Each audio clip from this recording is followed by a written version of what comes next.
First they came for the communists, and I didn't speak out because I wasn't a communist.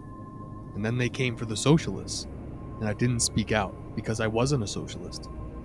Then they came for the trade unionists, and I didn't speak out because I wasn't a trade unionist. And they came for the Jews, and I didn't speak out because I wasn't a Jew. And then they came for me, and there was no one left to speak out for me.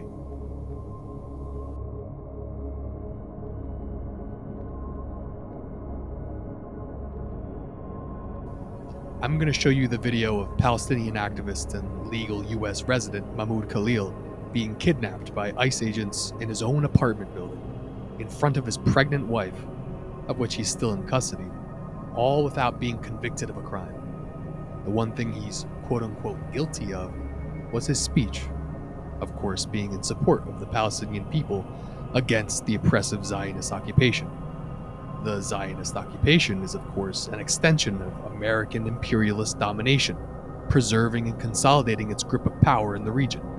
But in service of this goal, the immense power and limitless influence these interests possess have utilized a number of strategies to crush any resistance, which include smear campaigns, crocodile tears, bribery, media manipulation, and, as we see now, militaristic force and genocide to preserve this grip on power. What? You're going to be under arrest. So turn around. Okay, Stop let's resisting. not. Stop resisting. Okay, he's not resisting. He's giving me his phone, okay? He's not, I understand, he's not resisting. Put your arm Like, There's no need for this. Don't worry about it. You're going to have to come with us. Don't worry I'm about it. coming with you, don't worry. No one's resisting, no one's getting worked up. you guys really don't need to be doing all of that. It's fine, it's fine. Maybe it's fine. حبيبي كيف بدي اتصل فيك؟ Take Amy. Call Amy. She'll be Okay. Hi, Amy. Yeah, they just like handcuffed him and took him. I don't know what to do.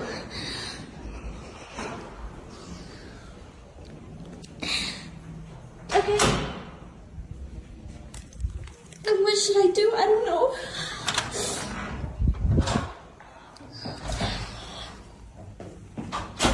Nor.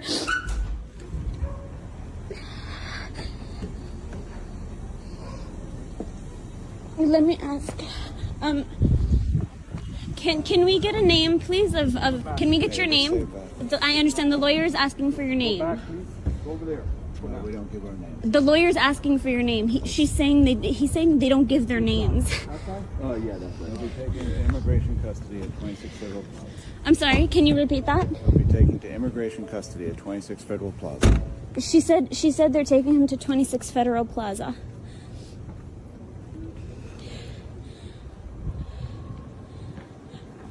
Can you please specify what agency is taking him, please?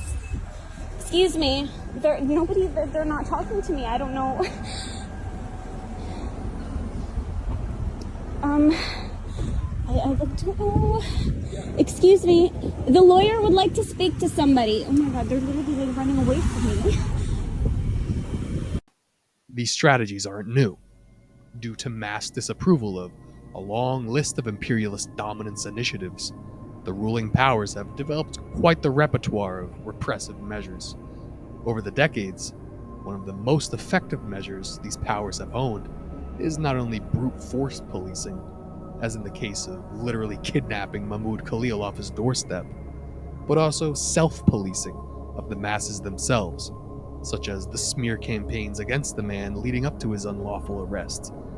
These measures make sure that you, someone who doesn't want to be smeared as an anti-Semite or a terrorist or a dissident anti-American scoundrel, fall in line and listen to Daddy, or else Daddy will rhetorically crush you and physically crush you.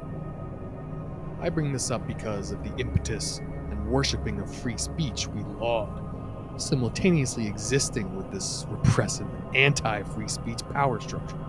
Think about it for a minute. If you truly care about free speech, and if you truly consider yourself a free thinker, or value nuance, or context, or fairness, or any one of these blessed neutrality qualifiers, do some thinking. Think about the historical situation of Palestine in the century-long campaign to annihilate its one ethnic populace and aims to replace them with another ethnic populace. Think of the economic and ideological influences at play. The Western and American imperialist machine ever seeking to expand its influence, especially in an economically desired geographical location such as the Middle East.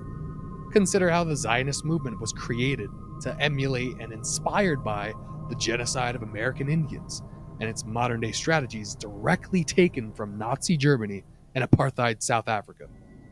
Consider the convenient rhetorical cover the inclusion of the Jewish religion has for excusing away the very crimes and acts of violence of which slaughtered Jewish people themselves.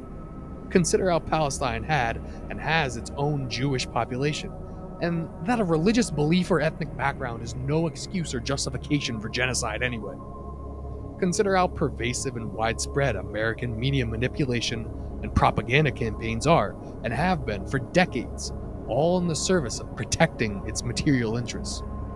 If you're a free thinker or care about nuance and context, think about all of these things, and then tell me what you think about the arrest of Mahmud Khalil and the militaristic crackdown on merely speaking out against the Israeli occupation. If you're a free thinker, then think. What does this mean for free speech? It doesn't exist. Not in the eyes of the dominant powers preserving its imperialist grip. No crime was committed. The man was a legal US resident. All he did was speak. And if you're truly a free thinker, what he spoke was morally sound. The ICE agents refused to even let him speak to his lawyer, and they refused to speak to his begging wife, and they whisked them away to Louisiana to further obstruct his chance at justice. Is this fair? Is this free? If you can watch this video without gritting your teeth or clenching your fist, you don't give a fuck about free speech, and you don't give a fuck about fairness or nuance or context or anti-authoritarianism or whatever other stigmata you bless yourself with to cleanse the gut-wrenching feeling that this country and this power structure is deeply unfree, and this could happen to any one of us. Think about it. Can this not be extrapolated to a number of things deemed unacceptable to American hegemony? The man was kidnapped for speaking. Are your hyper-violent and satanic proclivities immune to this repression? You're one of the good ones until you're not. What's stopping the same domineering power structure who kidnaps people for speaking and beats down protesters for speaking against an ongoing genocide from throwing you in the camp for being a demonic Satan worshiper?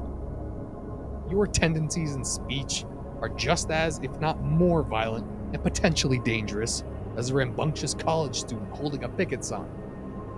If you still don't give a fuck, or think it's all just dumb politics that don't matter, then you are a little bitch who's listening to daddy just as much as your vinyls and CDs. You're a little bitch who would rather keep daddy satisfied, cock and mouth, as opposed to think for 1 second how this oppressive power could be turned against you at any second. Free speech warrior or anti-authority champion my ass. You're a warrior for daddy and a champion of staying in a tiny, sterile bubble of solitude, unbothered by free speech crackdowns and an ongoing genocide. Daddy wants you to shut the fuck up about it. And lots of you do shut right the fuck up. If that's you, then again, you're a little bitch.